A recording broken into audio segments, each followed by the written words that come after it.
Welcome to Everyday Mysteries, where we uncover the fascinating tales hidden in the everyday objects around us. I'm your host, Ethan Carter, diving into the secrets that shaped our world, one object at a time. Let's explore what's hidden in plain sight. Today, we're going to wind back the hands of time to trace the fascinating evolution of the clock. Let's get ticking. The story of the clock starts long before the mechanical wonders we're familiar with today. It begins in ancient times with sundials. Picture this: a simple stick in the ground, casting a shadow by the sun. Simple, yet revolutionary for its time. Now let's jump forward to the Middle Ages. The mechanical clock comes into play.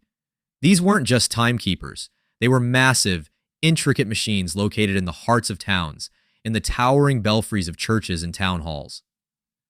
Can you imagine the first time a townspeople heard a mechanical clock chime? It must have been magical, a sound symbolizing progress and order. These clocks didn't just tell time, they regulated the pace of daily life, calling people to work, prayer, and rest. Think about a conversation with a 14th century clockmaker. You might ask, what challenge do you face with these early clocks? And he'd likely share tales of constant adjustments and breakdowns, a never-ending battle against time itself. As technology advanced, so did clocks. The invention of the pendulum clock in the 17th century by Christian Huygens brought remarkable accuracy.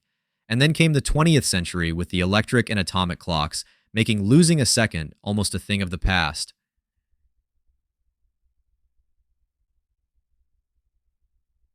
Today, we've got clocks that set themselves by signals beamed from satellites and atomic clocks that won't lose a second in millions of years. It's incredible how our quest to measure and manage time has led us from simple shadows to quantum mechanics. Every tick and talk tells a story of innovation, culture, and human ingenuity. Thanks for joining me on today's journey into the past. Remember, there's wonder all around us, just waiting to be discovered. Subscribe to stay updated with our weekly mysteries and more curious finds. This is Ethan Carter, signing off until next time.